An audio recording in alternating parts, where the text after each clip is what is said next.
ഈ പ്രായത്തിൽ സ്വിഗ്ഗി ഓടുന്നില്ലേ? എന്തിനായിട്ടാ ഇങ്ങനെ ഇത്രയും പ്രായത്തിൽ ഓടുന്നത്? സ്വിഗ്ഗിയിലെ ഓരോ ആൾക്കാരും നമ്മുടെ പ്രിയപ്പെട്ടവരാണ് കേട്ടോ. ഇവർ ഫുഡ് കൊണ്ടുവരുന്നത് അവിടെ ജോലി മാത്രമാണ്. നിങ്ങളും ജോലിക്ക് പോകുന്ന ആൾക്കാരാണ്.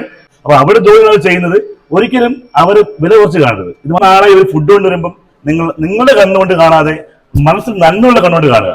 ജീവിത പ്രാരാബ്ദം കൂടി വരുമ്പോൾ നമുക്കൊരു അഡീഷണൽ വരുമാനം എല്ലാവരും ആഗ്രഹിക്കുന്നവരാണ്. അങ്ങനെ വർക്ക് ചെയ്യുന്ന ആൾക്കാരിൽ ഫുൾ ടൈം വർക്ക് ചെയ്യുന്ന ആൾക്കാരുണ്ട്, പാർട്ട് ടൈം വർക്ക് ചെയ്യുന്ന ആൾക്കാരുണ്ട് കേട്ടോ. അപ്പോൾ എല്ലാവരും ജീവിതമാർഗം ഒരു ജോലി എന്നത് തന്നെയാണ്.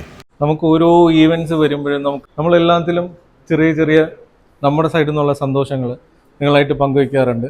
സോ ഈ ഒരു ബക്രീദിൻ്റെ ഈ ഒരു നല്ലൊരു വിശിഷ്ട ദിവസത്തിൽ സ്വിഗ്ഗി നിങ്ങൾക്ക് എല്ലാവർക്കും ഒരു ബക്രീദ് ലഞ്ച് ഒരുക്കുകയാണ്.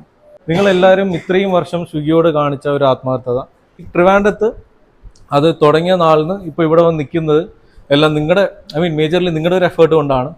അതിന് first of all thank you so much.